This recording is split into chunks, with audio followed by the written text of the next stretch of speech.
Pagising sa umaga, buhay. Yun po ang pinaka-the best. Yung ano po, yung blessings namin, Italio, yung hindi naman ako bihasa magmotor. Kaya, hindi naman ako bihasa sa pagbumotor, pero nung time na papunta ko kami sa Zambales, daling araw ko kami, maaga kami umalis dun eh, nung time na yon.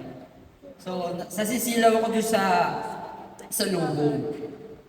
So, hindi pa ako nag-cross noon nung time na yon.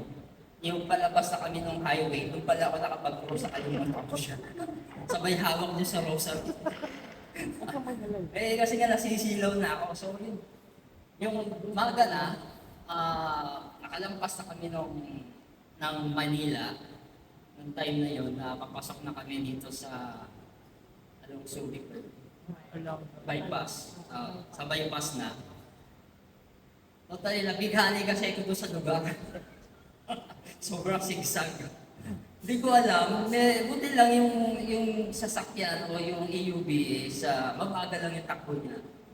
Pasalubong na ako pag sa kanya. Totally salubong pa talaga. So, yung blessing na yon, yung time na yon, siguro kung mabilis yung takbo ko at saka yung mabilis yung takbo ng sasakyan, siguro wala ako sa harapan. Wala kami ni Mrs. sa harapan. Yung time na yun. Pero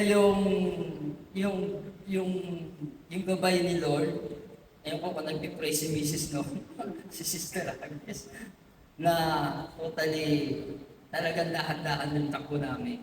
And then, napasay na lang ako ng sa lubong ko. Napapisa lang ako. So, ang biyaya ni Lord talaga, yung gabay niya sa amin, matiwasay naman po kami nakarating hanggang sa pagbalik namin. Ngayon po nasa harapan niyo. At yun po, pinaka-the best ng Lord.